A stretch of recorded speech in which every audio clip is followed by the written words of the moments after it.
Doctor Sudhanshu Trivedi 20 minutes. माननीय सभापति महोदय, आज जब इस राष्ट्रीय राजधानी क्षेत्र विधेयक के ऊपर मैं समर्थन करने के लिए खड़ा हुआ हूं, तो पहले मैंने विपक्ष के विद्वान वक्ता महोदय का वक्तव्य सुना तो मुझे विचित्रता का अनुभव हुआ और संपूर्ण विपक्ष को देखकर विस्मय हो रहा है। विचित्रता इसलिए कि उन्होंने कहा कि I have not seen any parallel anywhere. तो मैं भी कहना चाहता हूं, ये पहली बार ऐसा हो रहा है कि किसी देश की राष्ट्रीय राजधानी में उस देश की केंद्र सरकार की शक्तियां उससे अधिक शक्तियां किसी और की होनी चाहिए। मेरे विचार से दुनिया में ऐसा कोई दूसरा उदाहरण देखने को नहीं मिलेगा। So I support what Abhishek Manu Singhvi ji has said, I am unable to find parallel anywhere in the world. दूसरा विषय जो मैंने कहा कि विस्मय का अनुभव क्यों हो रहा है, अभी देखिए उन्होंने 2 बार सुपर सीएम प्रयोग किया कॉन्स्टिट्यूशनल पद पर बैठे हुए व्यक्ति के लिए, मगर महोदय इस देश ने बगैर संवैधानिक पद पर बैठे हुए सुपर पीएम 10 साल तक देखा है। और मैं ये कह रहा हूं कि अभी मैंने कितना सुंदर सामंजस्य देखा कि उन्होंने कहा कि समय कम हो रहा है, तो आम आदमी पार्टी वालों ने कहा हम भी समय देने को तैयार हैं। सारे विपक्ष को देख के विस्मय होता है कि कांग्रेस पार्टी, जिसका कि 3 राज्यों में स्थिति यह रही कि गुजरात में वोट हाफ कर दिया। बिल्कुल बता रहे हैं, सुनिए तो, अरे सुनिए तो, बता रहे हैं। सॉरी गुजरात मेंबर्स का vote one second. Dr. Abhishek Singhvi was heard in rapt attention. This is the decorum of the house. No. Yes, I am coming to that, sir. Let me do not get into disruptive mode. Doctor तो मैं कहना चाहता हूं कि ये लोग किस तरीके से आए हैं साथ में। अरे साहब बहुत सारे शेर बोले थे, ऑर्डिनेंस के पार्ट नहीं थे, हम भी बता रहे हैं आपको। I will have to name you. देखिए इनकी I will have to name you. कि You have got it as a habit. क्या शिद्दत दिख रही है एक दूसरे को सपोर्ट करने में। देखिए इनकी स्थिति ये गुजरात में। We want decorous debate here. Doctor said many things. Maybe digestible, maybe indigestible. Doctor Sudhanshu Trivedi, मैं सिर्फ ये कहना चाहता हूं कि गुजरात में कांग्रेस का वोट हाफ कर दिया, पंजाब में इनका स्विच ऑफ कर दिया, दिल्ली में साफ कर दिया और आपने इनको माफ कर दिया। और उसके माफी के बाद भी मुझे लगता है, अभिषेक मनु सिंघवी जी ने कहा था तो मैं भी ये कहना चाहता हूं, आप साथ में आए हैं दिल्ली के इस बिल पे, दिल्ली की जनता के लिए आए हैं या किसी और कारण से आए हैं, ये दिल्ली की समझदार जनता समझती है। तो मैं भी एक पंक्ति कहना चाहूंगा कि शाम तक सुबह की नजरों से उतर जाते हैं, इतने समझौतों पे जीते हैं कि जमीर भी मर जाते हैं। अब यह एक संवैधानिक विषय है कि यह जिस प्रकार से संविधान में लागू होना चाहिए, परंतु उसके साथ राजनीतिक टीका टिप्पणी की जा रही है, तो एक सैद्धांतिक विषय भी आता है। तो मैं संवैधानिक और सैद्धांतिक दोनों विषयों का जवाब दूंगा। I will reply both the constitutional and conceptual aspect. देखिए माननीय गृह मंत्री जी ने लोकसभा में बहुत स्पष्ट किया था कि दिल्ली पूर्ण राज्य नहीं है, यह एक विशेष श्रेणी का यूनियन टेरिटरी है, यानी विशेष श्रेणी का संघ शासित राज्य है। वैसे मुझे लगता है संघ शब्द आते ही बेचैनी ज्यादा हो सकती है दूसरी तरफ, और संघ शासित से बेचैनी और हो सकती है, इसलिए मैं यूनियन टेरिटरी वर्ड प्रयोग करूंगा। It is a special category of union territory. और वैसे भी आजकल अंग्रेजी के प्रति मोह बहुत ज्यादा है, क्योंकि अपने गठबंधनों का भी नाम अंग्रेजी में ही ज्यादा रखा जा रहा है। संविधान में जो भाग 8 में उल्लिखित, वैसे तो जब मैंने टीवी चर्चा के दौरान कई बार विपक्ष के लोगों से INDIA का हिंदी फुल फॉर्म पूछा, तो पहले दिन तो लोग गूगल देख के भी नहीं बता पाए। खैर, अब मैं कहना चाहता हूं कि संविधान के भाग 8 में उल्लिखित प्रावधानों के अनुसार, अरे सुनिए देखिए, संविधान के भाग 8 में उल्लिखित प्रावधानों के अनुसार अनुच्छेद 239 से 242 तक संविधान में इस विषय का पूर्ण वर्णन है। अनुच्छेद 239 में इसका विशेष प्रावधान किया गया है। यदि उसके क्लॉज को 239 AA 3B को देखें तो संसद को दिल्ली संघ राज्य यूनियन टेरिटरी से संबंधित किसी भी विषय पर कानून बनाने का पूरा अधिकार है। इसमें किसी भी प्रकार का कोई संशय नहीं है। सर्वोच्च न्यायालय के जिस निर्णय का बार बार उल्लेख किया जाता है और हमारे विरोधी उसको अपने हिसाब से प्रयोग करते हैं, उसमें भी बहुत साफ देख लें कि 105 पेज के उस निर्णय में कहीं पर भी सर्वोच्च न्यायालय ने संसद के द्वारा दिल्ली के बारे में कानून बनाए जाने के विषय के ऊपर किसी प्रकार की कोई टिप्पणी नहीं की है। इसके बाद भी न्यायालय के आदेश में पैरा 161 और 162 को कई बार उल्लेख किया जाता है, परंतु यदि पूरे संदर्भ में देखें तो पैरा 86, 95 और पैरा 164 एफ को पढ़ें तो वहां पर संसद के द्वारा दिल्ली के संदर्भ में किसी भी विषय के ऊपर कानून बनाने की शक्तियों का विधिवत अनुमोदन है, कहीं पर निगेशन नहीं है। और स्पष्टता के साथ इसकी आवश्यकता क्यों थी? ताकि शासकीय आदेश को एक विधायी शक्ति भी मिल सके, एग्जीक्यूटिव ऑर्डर को एक लेजिस्लेटिव पावर भी मिल सके। इसलिए उस अस्पष्टता को दूर करने के लिए to remove any an iota of suspicion यह आवश्यक था। इसलिए मैं इस बिल का समर्थन करता हूं। अब कई बार लोग कहते हैं साहब अध्यादेश की आवश्यकता क्यों थी? वैसे तो माननीय गृह मंत्री जी ने भी इस विषय को लोकसभा में बताया था। अभिषेक मनु सिंघवी जी ने कहा कि 19 तारीख को अध्यादेश क्यों आया। शायद उन्हें ध्यान हो कि दिल्ली सरकार में जैसे ही चंद दिनों में ताकत मिली तो सबसे पहले किन फाइलों के बारे में, सतर्कता के साथ सतर्कता विभाग की फाइलों के बारे में कार्रवाई की गई। मीडिया में प्राप्त समाचारों के अनुसार सतर्कता सचिव ने यह रिपोर्ट किया कि रात 9 बजे मंत्री के द्वारा उनको कॉल किया गया, सुबह 3 बजे तक वह कार्रवाई चलती रही, 76 से अधिक फाइलें मंगाई गईं और उन्होंने उपराज्यपाल महोदय को यह आशंका भी व्यक्त की कि उसमें कई ऐसी फाइलें थीं जो कि गोपनीय थीं और उसके अनुसार उन फाइलों में किसी भी प्रकार की छेड़छाड़ भी संभव है। अब मुझे बहुत आश्चर्य होता है कि दिल्ली में बाढ़ आई तो दिल्ली फ्लड कंट्रोल अथॉरिटी की बैठक तो 2 साल से नहीं हुई, मगर विजिलेंस की फाइलें ओवरनाइट सर्च की गई। तो मेरे विचार से, और ये सर 16 और 17 मई की रात का था, तो मानी हुई बात है कि जब ऐसी परिस्थिति नजर आएगी तो उसके 1-2 दिन के अंदर अध्यादेश की आवश्यकता महसूस होगी। यहां मैं एक और बात भी कहना चाहता हूं कि ब्यूरोक्रेसी पर नियंत्रण की बात आम आदमी पार्टी की सरकार के द्वारा की जाती है, तो ये लोग तो अपनी एक पैरेलल ब्यूरोक्रेसी भी बना चुके हैं, क्योंकि अनेक प्रकार के समाचार पत्रों में आया है कि कई ऐसे लोग जो कि आम आदमी पार्टी के पदाधिकारी हैं, वह सरकारी पदों पर भी विद्यमान हैं और सरकारी पदों पर रहते हुए सरकारी शक्तियों का भी उपयोग कर रहे हैं। वैसे ये लोग बहुत दावा करते हैं कि उन्होंने बहुत सारी चीजें फ्री दिया, कुछ 100 रुपए दिल्ली की जनता को कुछ मामलों में फ्री मिला और अपने लोगों को कई मौकों पे, कई जगहों पे, दर्जनों से ऐसे लोग हैं जिनको लाख लाख 1.5 लाख की तनख्वाहें मिली। और यदि आरोपों को देखा जाए तो करोड़ों रुपए के घोटालों के आरोप हैं। एक कहावत होती है, माले मुफ्त दिले बेरहम। तो मैं कहना चाहूंगा इनकी तो स्थिति यह है कि माले मुफ्त दिले बेरहम, दिल्ली पे सितम और करोड़ों हजम। अब एक और बात जो ब्यूरोक्रेसी के नियंत्रण की बात है, तो मैं ध्यान दिलाना चाहता हूं, इस दिल्ली प्रदेश में एकमात्र ऐसा प्रकरण हुआ जो पूरे देश के इतिहास में बहुत विचित्र था कि दिल्ली के मुख्य सचिव ने दिल्ली के मुख्यमंत्री आवास के अंदर अपने साथ मैन हैंडलिंग का आरोप लगाया।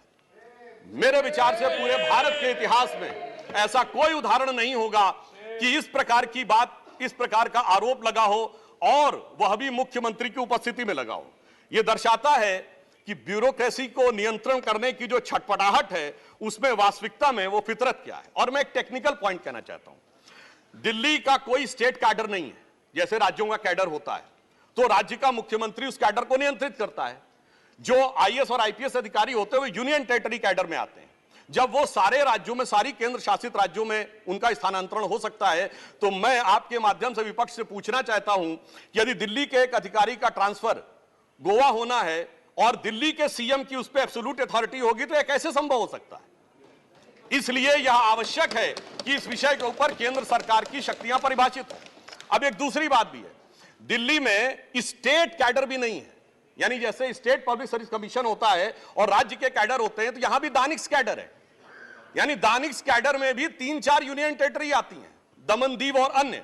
अब दानिश कैडर के एक अधिकारी की जरूरत यदि अंडमान में या दमन दीव में भी होगी और दिल्ली का मुख्यमंत्री यह तय करेगा, तो क्या यह संवैधानिक दृष्टि से उचित है? इसलिए मैं कहना चाहता हूं कि माननीय गृह मंत्री जी ने जो यह विषय रखा है वो पूरी तरीके से उचित है। अब दुरुपयोग की बात में मैं एक और बात कहना चाहता हूं, इनकी वास्तविक मंशा क्या थी। दिल्ली में एक जनरल फाइनेंशियल रूल 2019 है जो ये कहता है कि 10 करोड़ रुपए से अधिक का अगर किसी भी प्रकार का व्यय होगा तो वह मंत्री की शक्ति से बाहर होगा और वह एलजी के पास जाएगा। महोदय, इनके मुख्यमंत्री जी का जो मकान या वजीर आला का अजीमुशान महल बनाने के लिए जो बिल बने साहब, वो पूरे उसके एक साथ नहीं बने। 10 करोड़ से कम के 8.5, 8, 7.5, 9 करोड़ रुपए के डिफरेंट बिल बने और एक मद ऐसा है जिसमें कि मुख्यमंत्री कार्यालय के कर्मचारियों के लिए महोदय जानते कितने का बिल बना? 9.99 करोड़, यानी 0.01 से कैसे बचा जा सकता है कि टेंडर न करना पड़े, मन मुताबिक खर्चे कर लिए जाएं। यह दर्शाता है कि नियमों के प्रति और ब्यूरोक्रेटिक नियमों के प्रति इनके मन में क्या आस्था है। और इतना ही नहीं, दिल्ली मेट्रो के लिए तो वृक्ष काटने की परमिशन वर्षों तक नहीं मिलती थी, मगर मुख्यमंत्री आवास के लिए वृक्ष काटने की परमिशन उनको मिल जाती थी। अब इसके साथ मैं एक और बात कहना चाहता हूं, एक नैतिकता, सैद्धांतिकता का सवाल उठाया जाता है। तो मैं कोट करना चाहता हूं कि दिल्ली के मुख्यमंत्री जी ने, जिनका वो आलीशान शीश महल बना हुआ है, उन्होंने 27 अक्टूबर 2013 को शीला दीक्षित जी के विषय में लिखा था ट्वीट, और उनको मैं कोट कर रहा हूं। उन्होंने कहा कि दिल्ली की मुख्यमंत्री शीला दीक्षित जी के घर में 10 एसी लगे हैं। मैंने तो सुना है कि बाथरूम में भी एसी लगे हैं। कौन भरता है इस एसी का बिल? और आगे वो कहते हैं, मेरा तो कलेजा कांप उठता है ये सोचकर कि दिल्ली की 40% जनता झुग्गियों में रहती है, तो कोई मुख्यमंत्री ऐसे आलीशान घर में कैसे रह सकता है। मैं कहना चाहता हूं, देखिए, केजरीवाल जी का कलेजा कापा हो या ना कापा हो, रूह कापी हो ना कापी हो, रूह है क्या है, किसकी रूह है, उस पर मैं टिप्पणी नहीं करना चाहता, मगर मैं एक बात जरूर कहना चाहता हूं कि शीला दीक्षित जी जहां भी होंगे उनकी रूह को बहुत तकलीफ हो रही होगी कि जब उनके ऊपर ऐसी बातें करने वालों के साथ वो सारे लोग आज आकर खड़े हुए होंगे। वैसे महोदय, उनके घर में 10 एसी थे, यहां तो 15 टॉयलेट भी हैं। और इतना ही नहीं, 1-1 करोड़ रुपए के पर्दे भी लगे हुए हैं, और 1 करोड़ रुपए के पर्दे का एस्टीमेट है। और इतना ही नहीं, अब सुनिए, उनके सामने एक दूसरी समस्या हो गई है कि अभी तक जो बातें चल रही थी, अब उनके सामने यह समस्या है कि उन चीजों को कैसे छुपाएं। देखिए, मैं इनके लिए कहना चाहूंगा कि अब उनकी फितरत जग जाहिर हो चुकी है। तो आज आम आदमी पार्टी की स्थिति यह है कि अब जो चेहरे से जाहिर है छुपाएं कैसे, तेरी मर्जी के मुताबिक नजर आए कैसे। अब इस घर को सजाने का तसव्वुर हुआ बात की बात, अब तो मुश्किल है कि इस घर की हकीकत को छुपाएं कैसे। और यहां पर इसके बाद मैं कटाक्ष के बाद एक बात करुणा के साथ कहना चाहता हूं कि अन्ना हजारे के आंदोलन से निकली हुई वो पार्टी जो एक कमरे के मकान में रहते थे, और उससे निकली हुई पार्टी आज सैकड़ों करोड़ के इस आलीशान मकान में रहती हैं, तो मैं कहना चाहता हूं कि दिल्ली की जनता और जिन जिन लोगों ने उस आंदोलन का समर्थन किया उनके ऊपर भी एक आघात है। और साथ ही साथ ये एक बात का और भी संकेत देता है, फूड फॉर थॉट है देश के लोगों के लिए, कि एक्सपेरिमेंटल पॉलिटिक्स कई बार बड़े विचित्र परिणाम भी देती है। अब किसी नए नवेले प्रयोग को आजमाने का वक्त नहीं है, बल्कि आजमाए हुए मोदी जी के नेतृत्व को चमकाने का वक्त है। और बहुत से लोग ये कहते हैं, संवैधानिक नैतिकता का प्रश्न उठाते हैं कि अध्यादेश क्यों लाया गया। अध्यादेश के लाने का तात्कालिक कारण मैंने बता दिया, और वैसे मैं अपने विपक्ष के लोगों के सुलभ संज्ञान के लिए बता देना चाहता हूं कि इन लोगों ने कितनी बार अध्यादेश लाए हैं। नेहरू जी की सरकार में 70 बार, इंदिरा जी के जमाने में 77 बार, राजीव जी के समय में 35 बार, नरसिम्हा राव जी के समय में 77 बार, मनमोहन सिंह जी के समय में 61 बार, और जो यूनाइटेड फ्रंट गवर्नमेंट बनी थी भाजपा विरोध में, उसमें 1.5 साल में 77 बार। तो मुझे लगता है अध्यादेश का विषय उठाने से पहले इस अंक गणित को भी देख लेना चाहिए। अब मैं एक और बात कहना चाहता हूं, जो संविधान की दुहाई देते हैं उनके लिए, ये तो वो लोग हैं सभापति महोदय जिनकी संविधान में क्या आस्था है। इन्होंने संसद के द्वारा पारित सीए कानून के खिलाफ विधानसभा में प्रस्ताव पारित कर दिया। यह संविधान का सम्मान है। और वो सिटीजनशिप अमेंडमेंट एक्ट था। नागरिकता का विषय तो पूर्ण राज्य का भी विषय नहीं हो सकता, और तो उसके बावजूद दिल्ली सरकार ने पारित कर दिया। तो इसका अर्थ हुआ कि ये जिस प्रकार के कार्य करते हैं उनका संविधान में कोई आस्था नहीं है। और अभिषेक मनु सिंघवी जी अभी कह रहे थे इलेक्टेड गवर्नमेंट, तो मैं याद दिलाना चाहता हूं, after the 72nd and 73rd constitutional amendment there are 3 tier of government, जिसमें एक म्युनिसिपल और जिला पंचायत, एक स्टेट और एक सेंटर। तो मान्यवर, ये तो राजीव गांधी जी लाए थे। तो आपके मन में ना ऊपर वाली इलेक्टेड गवर्नमेंट के लिए सम्मान है ना नीचे वाली, क्योंकि चंद महीने पहले तक तो ये एमसीडी से भी लड़ते थे और दिल्ली से भी लड़ते थे। तो जब आप कॉन्स्टिट्यूशनल वैलिडिटी की बात करें तो मेरे विचार से तीनों गवर्नमेंट की बात होनी चाहिए, और केंद्र सरकार के संबंध में केंद्र से अधिक संवैधानिक शक्ति इलेक्टेड गवर्नमेंट में इस विषय के ऊपर किसी और की नहीं हो सकती। और मैं एक और बात वेदना के साथ कहना चाहूंगा, ये तो वो लोग हैं जिन्होंने गणतंत्र दिवस की परेड पर भी संवैधानिकता की बात करते हैं, जिस दिन संविधान लागू हुआ उसकी पूर्व संध्या पर प्रदर्शन किया था। महोदय, मैं बताना चाहता हूं कि जिस समय इमरजेंसी लगी थी तब भी हमने कभी 15 अगस्त और 26 जनवरी के दिन राजनीति करने का प्रयास नहीं किया। तो वो लोग जब संवैधानिकता की दुहाई देते हैं तो बहुत आश्चर्य लगता है। और जब बार बार यह स्पष्ट किया जा चुका है कि फुल स्टेट नहीं है महोदय, मगर ये फुल स्टेट से भी संतुष्ट होने वाले नहीं है, इन्हें तो सुपर स्टेट चाहिए। और फुल स्टेट से सुपर स्टेट की दौड़ में मुझे डर इस बात का है कि मेंटल स्टेट में भी ना पहुंच जाए कहीं, तो कोई आश्चर्य की बात नहीं हो सकती है। और यह बात इसलिए कह सकते हैं कि 49 दिनों की वो सरकार, जब कांग्रेस पार्टी ने इनकी पालकी ढोकर सत्ता की दहलीज पहली बार पार कराई थी, उसके द्वारा अगर आप पारित इनका लोकपाल विधेयक देख लें तो उसमें संसद और सुप्रीम कोर्ट और जाने क्या क्या सारी चीजों को एक में मिला लिया गया था। और मैं एक बात और कहना चाहता हूं, ये तो वो पार्टी देश का संविधान छोड़िए, अपनी पार्टी के संविधान में आस्था नहीं रखती।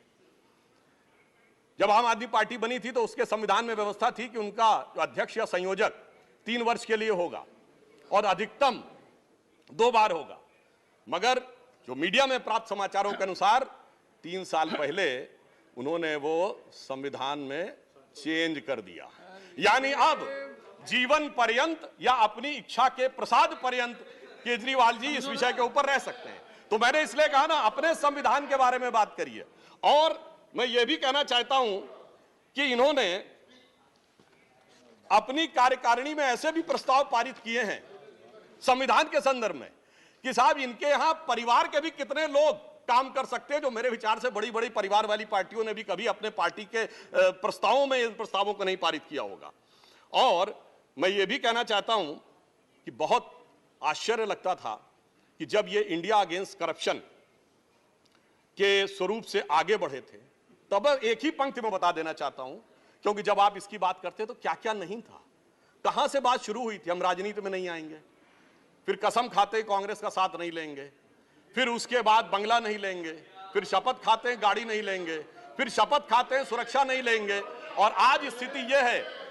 मैं सिर्फ यह कहना चाहता हूं कि जितनी बातें ये कहते थे वो सारी चीजें आवश्यक है, मगर यह दर्शाता है, क्योंकि मैं किसी की सुरक्षा के प्रति खिलवाड़ करने की बात नहीं करता, पंजाब जैसा राज्य संवेदनशील है, वहां के मुख्यमंत्री के पास सुरक्षा होनी चाहिए, परंतु मैं सिर्फ यह कहना चाहता हूं कि यह इस बात में जो कहना चाहते हैं कि इन्होंने कितना बदलाव किया है मान्यवर, इसलिए कभी कभी इनके 10 वर्ष के अंदर चरित्र में इतना बदलाव, ये कहते सबसे जल्दी सत्ता में आए।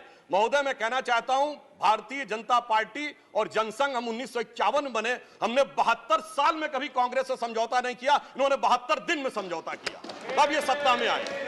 और इसलिए आज दिल्ली की जनता अपने को ठगा हुआ महसूस करती है, और शायद दिल्ली के लोग ये कह रहे होंगे कि मैं समझता था वो कितने मासूम थे, क्या से क्या हो गए देखते देखते, जिनको पत्थर से हमने बनाया सनम वो खुदा हो गए देखते देखते। और मैं एक और बात भी कहना चाहता हूं संक्षेप में, मेरे विचार से इनको अध्यादेश पढ़ना चाहिए, संविधान पढ़ना चाहिए और दिल्ली का अधिनियम पढ़ना चाहिए, क्योंकि अपने को कहते हैं सबसे पढ़े लिखे मुख्यमंत्री। तो मैं ये भी बताना चाहता हूं कि ये सबसे पढ़े लिखे मुख्यमंत्री जो अपने को सबसे हाई क्वालिफिकेशन का नाज रखते हैं, 2-3 उदाहरण उनके ही बता देना चाहता हूं। जिस समय कोविड की वेव चरम के ऊपर थी, तब इन्होंने क्या कहा, इन्होंने कहा कोविड वैक्सीन का फार्मूला सारी कंपनियों को क्यों नहीं दे दिया जाता। मान्यवर, कोविड वैक्सीन तो छोड़िए, पैरासिटामोल जैसी जो दवा भी अमेरिका ने उस समय हमसे मंगाई थी। अब कोई पढ़ा लिखा व्यक्ति ये कह सकता है कि वो चूरन की तरह फार्मूला सबको दे दिया जाए?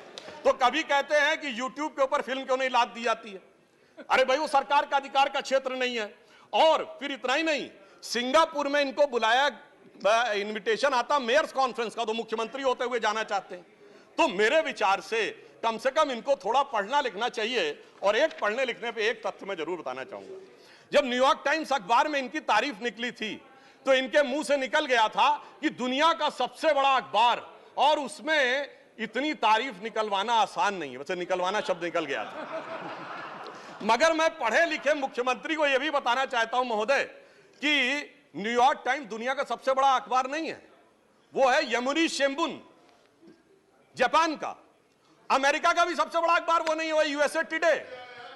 और इतना ये समझिए, इतना ही नहीं, भारत का times of India, Dainik Bhaskar, और वो भी उनसे अधिक हैं। तो मैं सिर्फ ये बताता हूं, अरे भाई जिस अखबार का नाम लेते हैं कम से कम उनको तो पढ़ लेना चाहिए था। मैं आपको अधिक समय न लेते हुए मैं सिर्फ ये कहना चाह रहा हूं महोदय कि इनको ना पढ़ाई से मतलब है, इन्हें ना पढ़ाई से मतलब है, न लिखाई से मतलब है, इन्हें तो बस कमाई से मतलब है, और वो भी ऊपर वाली कमाई से मतलब है। और अंत में मैं कहना चाहता हूं सर, अंत में एक लाइन और कहना चाहता हूं कि आज सब लोग मिले, आम आदमी पार्टी और कांग्रेस एक साथ मिले, भारत की सबसे पुरानी पार्टी, पुरानी धुरानी पार्टी, नई पार्टी, नई नवेली पार्टी, अजब अलबेली पार्टी, सब मिलकर एक हो गए। मगर प्राप्त क्या किया? दोनों ने सिद्धांतों से समझौता किया, और कांग्रेस ने भी इतना सयाना दांव चला कि इन्होंने अगर उनका हाथ पकड़ के दिल्ली अध्यादेश पर समर्थन लिया हो तो अविश्वास प्रस्ताव ले आए, लीड उनको मिल गई। तो इसलिए मैं कहना चाहता हूं अंत में कि इन लोगों को आखिर में क्या प्राप्त हुआ, ये पंक्ति कह के समाप्त करता हूं कि इनको विधेयक भी नहीं मिला और सम्मान भी नहीं मिला, यानी इज्जत भी गई, बात भी नहीं मिली। तो एक पंक्ति कहता हूं, न तुम ही मिले, आप लोगों के लिए लागू है, न तुम ही मिले न मयस्सर तुम्हारी दीद हुई, दीद मतलब साइट, न तुम ही मिले न मयस्सर तुम्हारी दीद हुई, तुम ही कहो ये मुहर्रम हुई कि ईद हुई। सुखेंदु शेखर रे, श्री सुखेंदु शेखर। त्रिवेदी ने बड़े जोश के साथ और बहुत शेर शायरी के साथ उन्होंने बात की। त्रिवेदी ने शेर शायरी के साथ बहुत लंबी तकरीर की। अगर उसको उत्तर हमारे पास चतुर्वेदी है, अगर आप त्रिवेदी है तो हमारे पास चतुर्वेदी है। माननीय प्रतिपक्ष के नेताजी, नहीं, डॉक्टर अभिषेक सिंघवी ने कवि का काम ज्यादा किया, वकील का कम किया। कितना कवि का काम आपने किया। श्री सुखेंदु शेखर रे, 9 minutes. I am not going to